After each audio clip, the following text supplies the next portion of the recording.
What's going on, everybody? Welcome back to my channel. My name is Dustin, and I'm sharing with you my Nekusar the Mindrazer deck. Nekusar is blue, black, red, and 2. Legendary creature, zombie wizard that says at the beginning of each player's draw step, that player draws an additional card. Whenever an opponent draws a card, Nekusar the Mindrazer deals 1 damage to that player. This is a pretty gross deck. Punishing card draw. A great way to not make friends at your local game store, that's for sure.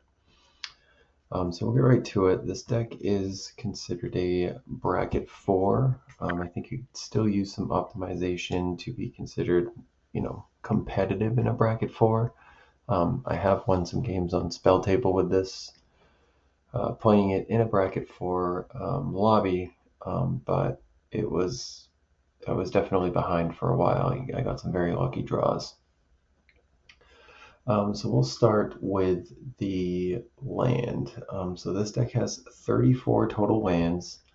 It's got 5 islands, 4 swamps, and 4 mountains. I will say this deck is predominantly quite blue.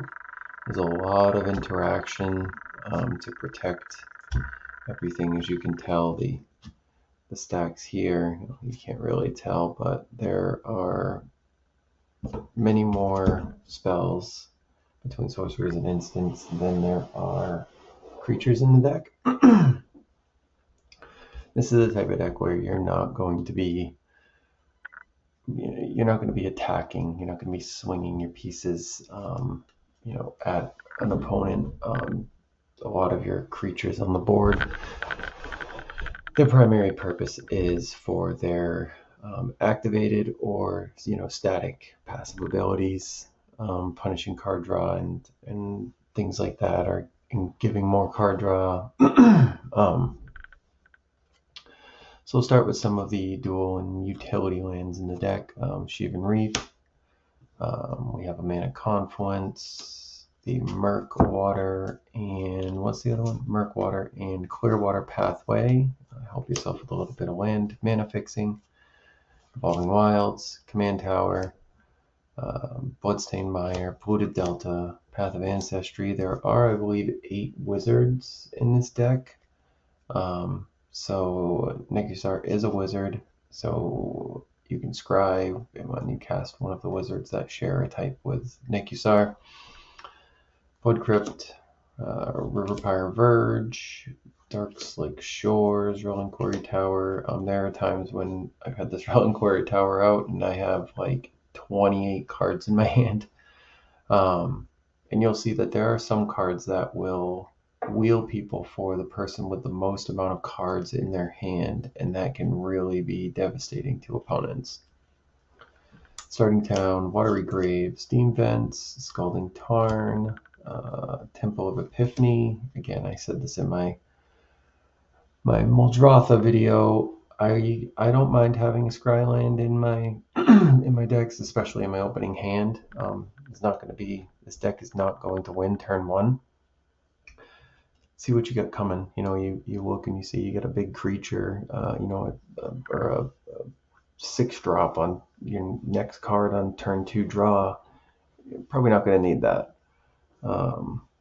So Haunted Ridge, Underground River, Ash Barrens, and Amiko Koro, Center of the Sea.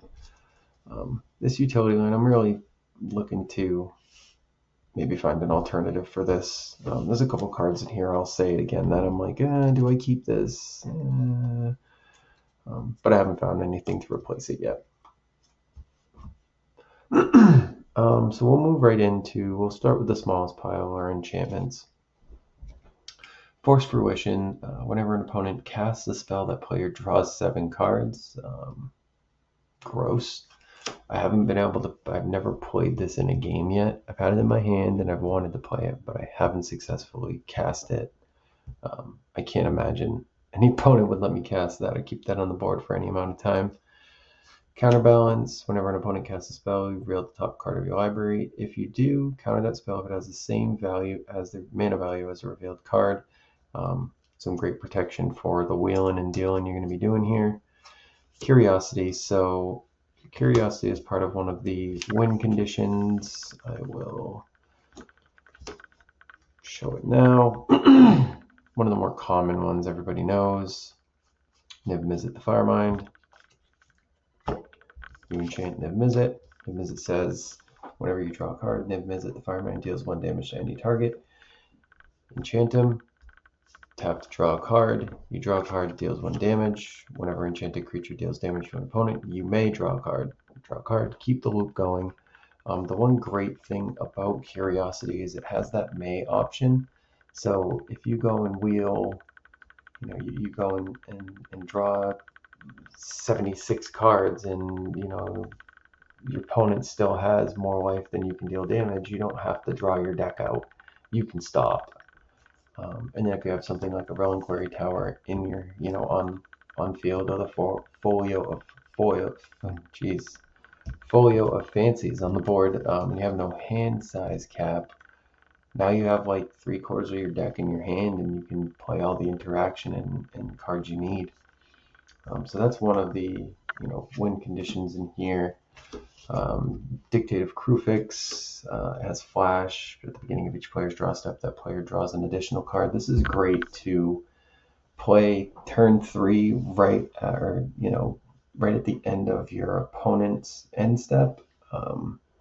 Flash it in. If you don't have Nekusar out yet, don't let them get any free cards. Get a card right beforehand. Hopefully you can get plans to cast Nekusar. And then start dealing damage, punishing that card draw. Underworld Breach. So there is a breach line in here. Underworld Breach, Dramatic Reversal, and the Isochron Scepter. So you need at least a Soul Ring and another Mana Rock to be able to get yourself as much mana as you need.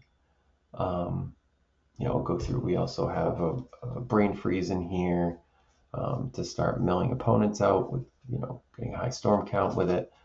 But a Soul Ring and an Arcane Signet, you enchant, you imprint the Dramatic Reversal, tap the Soul Ring, tap the Arcane Signet, float the 1, cast, untaps all your non-land permanents, keep that loop going, get yourself infinite mana, infinite colored mana too, whatever you need. So that's kind of involved in that. So that's the enchantments. We'll move to the artifacts since we just grabbed some. Let me separate these differently though. So there. So artifacts are Isochron Scepter, as I just explained. Font of Mythos. At the beginning of each player's draw step, the player draws 2 additional cards, so double the group hug. Howling Mine. Beginning of draw step, if it's untapped, player draws an additional card. Felwar Stone, Mana Rock, Lightning Greaves. Give your baddies some protection. Put them on Nekusar. Sheoldred the Apocalypse is in here. You can put them on Shelly, give her some protection. And continue to cast those spells to make people draw. Crystal of Altar Cave, or the Chromatic Lantern, that's the Final Fantasy one. Helps with your land color. Lands you control have add 1 mana of any color, and it's also a mana rock. Soul Ring, it's the Sonic one. Sensei's Divining Top. This is a great card. You can control your top draw, but also we have Reforge the Soul in here, which has a miracle cost of 1 red if it is the first card you draw that turn. So use Sensei's Divining Top. You see this is 3rd from the bottom. Put it on the top. Next draw step, you draw it. You can cast it for its 1 and a red cost. Lotus Petal, Arcane Signet, Folio of Fancies. So it's 1 in the blue. Players have no maximum hand size. You can tap X and tap it. Each player draws X cards. 2 and a blue, tap. Each opponent puts number of cards equal to the number of cards in their hand from the top of their library into their graveyard. And then the Mithril Coat. Love the Mithril Coat. 3 colorless, flash, indestructible. When it enters, you attach it for free to target legendary creature you control, and the equipped creature has indestructible. Gross. So that is the artifacts. We'll move over to the creatures so you can kind of see what we have going on in the creature base. So as we talked about, Visit the Firemind, Kami of the Crescent Moon, blue at the beginning of each player's draw step. That player draws a card, so giving more card draw. Nightscape Familiar, 1 of the black, blue, and red spells you cast 1 less to cast. It also has Regenerate. So this deck does have a relatively, it's 34 lands. Everybody has their own opinion on land counts, but there are some cost reduction in this deck, and something like this can really help because it is predominantly blue spells in here. There are some red spells, but it's predominantly blue and red. When it comes to what you're casting. Harmonic Prodigy, another great card. Human Wizard for 1 and a red. If an ability of a shaman or another wizard you control triggers, that ability triggers an additional time. Get an additional trigger out of Nekusar. So whenever somebody draws a card, they're getting dealt 2 damage instead. That damage stacks up. Orcish Bowmasters. The whole reason I built Nekusar was because I kept pulling a bunch of Orcish. I pulled like 5 Orcish Bowmasters out of set boosters for Lord of the Rings. Everybody kept talking about how great of a card it was. I literally Googled, what do I do with my Orcish Bowmasters? And everybody said build Nekusar, and I can see why. So 1 of the black has flash, 1/1. When Orcish Bowmasters enters the battlefield, and whenever an opponent draws a card except the first one they draw in each of their draw steps, deals 1 damage to any target, and amass Orcs 1. With this wheeling deck, your Orc army can get huge very quickly. You're playing a 4-pod and you wheel 2, that's what, 7, 14, 21, 42. You can end up with 42 Orc army in 2 turns. It gets big very quick. Goblin Electromancer, instant and sorcery spells you cast cost 1 less to cast. As you can see, this deck is primarily spells. There are 33 instants and sorceries total in this deck. It's predominantly, this is predominantly a spell slinging deck. Razorkin Needlehead, red, has first strike during your turn. Whenever an opponent draws a card, Razorkin Needlehead deals 1 damage to them. So again, more punishment early in the game, punishment too. You can play this on turn 2, and everybody's starting to get pinged. Fairy Mastermind, 1 blue, flash, flying, 2/1. Whenever an opponent draws their second card each turn, you draw a card. So if you have any of those group hug card draws for the table, you're going to be drawing cards on other people's turns as well. Help you gather up what you need for your board state. Just a good card. Kestis Mage, 1 blue, black, red, a flying 3/4 human wizard. During each of your turns, you may cast an instant or sorcery spell from your graveyard. If a spell was cast this way, it would be put into your graveyard, exile it instead. So just go ahead and do some recursion of these instants and sorceries that you've been making people wheel and deal for. Yucky. Whirlpool Warrior, 2 blue. Whenever it comes into the play, you shuffle the cards from your hand into your library, then draw that many cards. The great thing about this is you can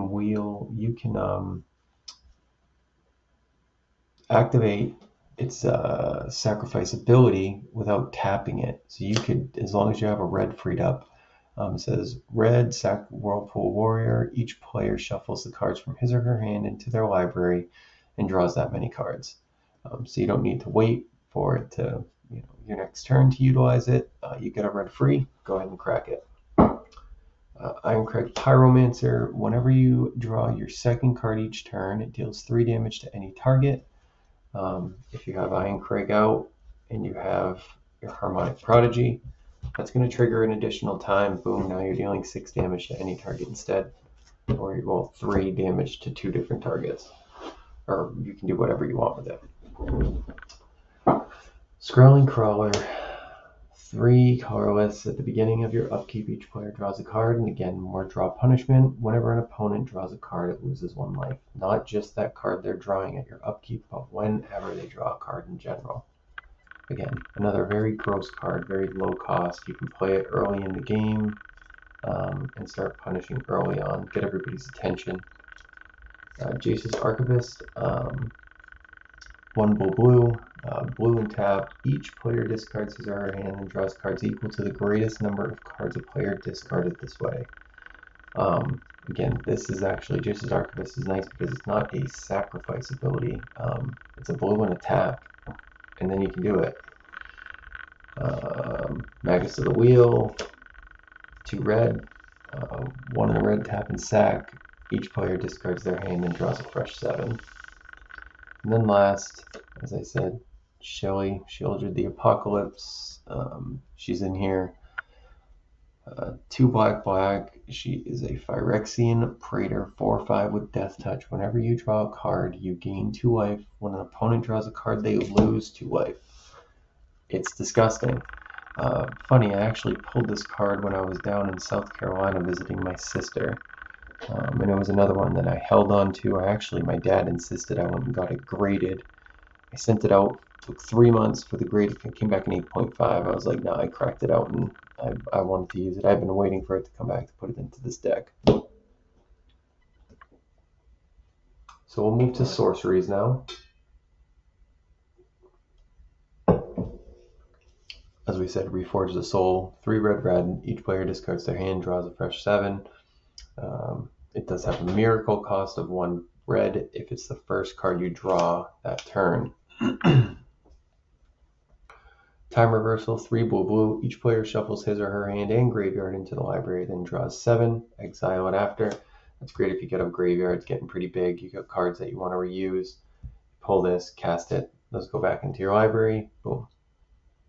Echo of Eons, 4 blue. Each player sacrifices their hand, or each player shuffles their hand and graveyard into their library and draws 7. This one has flashback for 2 and a blue. So let's say you don't have anything to increase your hand size. You could discard this and then be able to flash it back for just 2 and a blue instead of its 6 CMC mana cost. Whispering Madness, 2 black. Each player discards his or her hand, then draws cards equal to the greatest number of cards the player discarded. It also has Cipher. You may exile the spell card encoded on a creature you control. Whenever it deals combat damage to a player, its controller may cast a copy of encoded without paying its mana cost. Some more wheeling and dealing. Skyscraping X blue. Each player draws X cards. You can forecast for 2 and a blue. Reveal from your hand. Each player draws a card. Looking at maybe replacing this. Definitely a cool card. You can get a quick card draw out of it. But I feel like there may be some better wheel options that are not as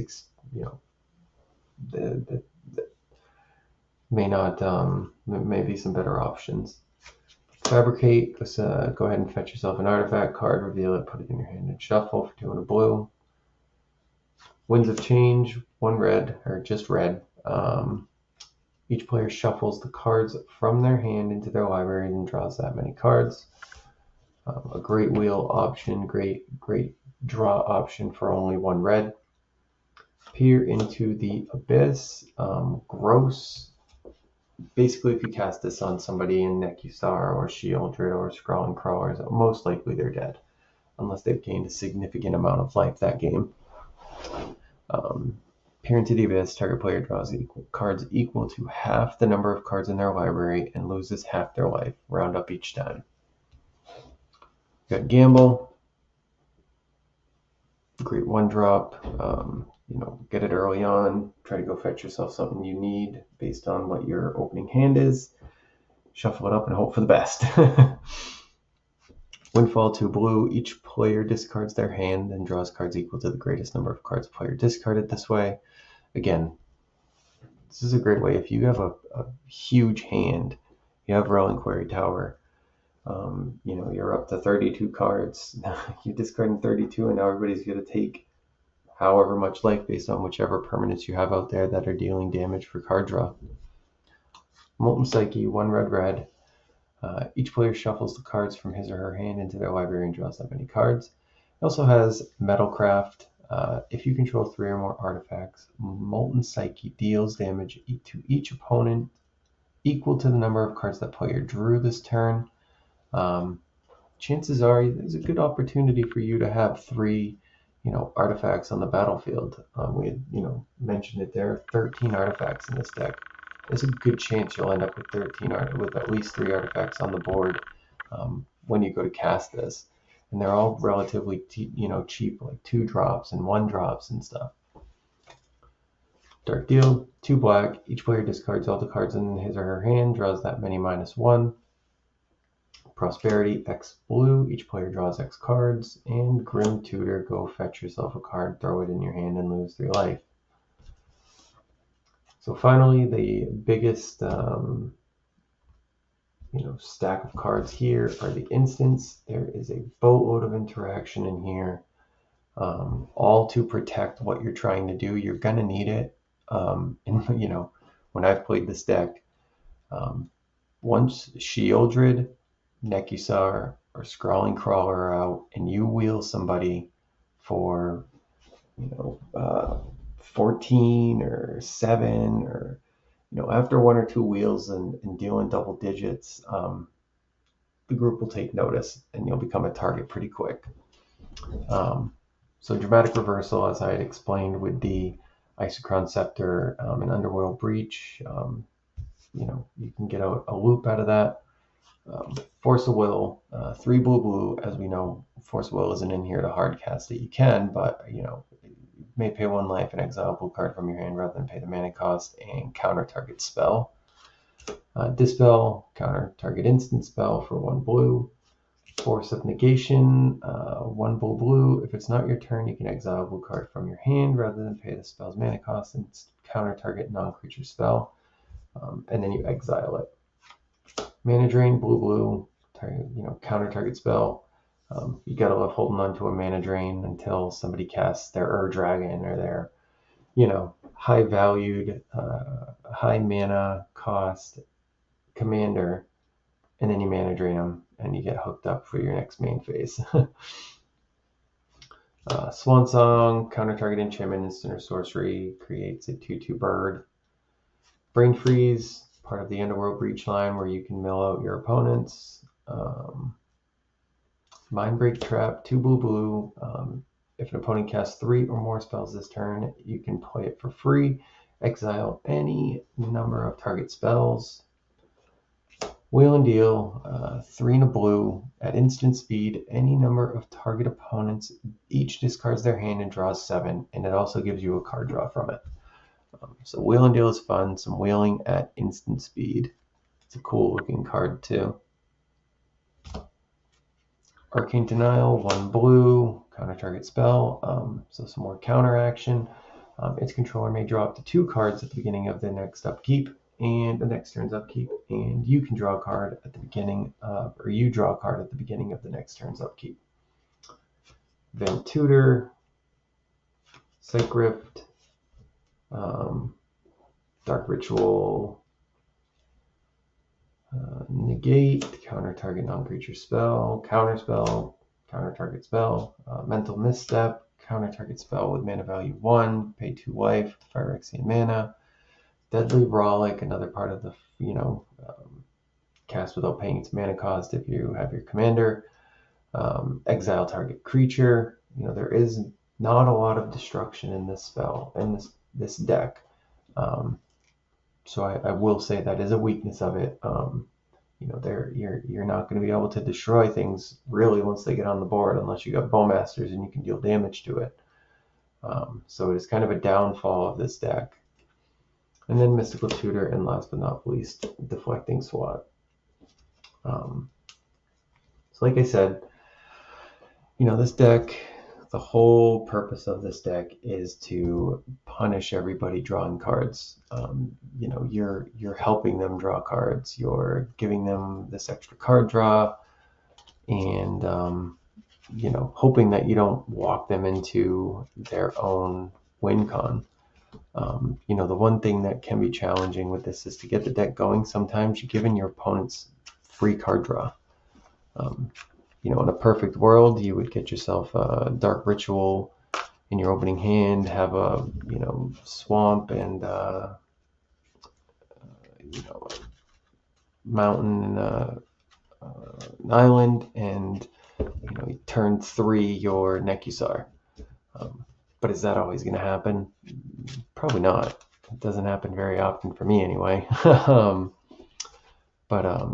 Yeah, let me know your guys' thoughts on the deck. If anybody even watches this video. I think it's a pretty strong deck. My friends hate playing against it. You know, they think it's pretty strong. It always leads to a fun night. But yeah, might do my Kalia deck next. I actually just kind of pimped it out over the past couple weeks. So I think what I'll do next is maybe I'll jump into my Kalia deck.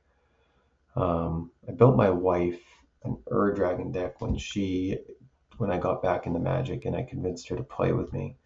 She said she really wanted a dragon deck, so with Tarkia Dragonstorm coming out, I built her the Dragon. And you know, maybe I'll do her deck at some point. I have a zombie deck that I really haven't given any TLC to in quite a long time. So I probably won't do that one until I, you know, decide what I'm going to do with it. But yeah, thank you for watching, if anybody does, and let me know your thoughts. I'll leave the Moxfield link in the description if you're interested in seeing the deck list and play testing it or anything like that. But thank you very much, and we'll catch y'all later.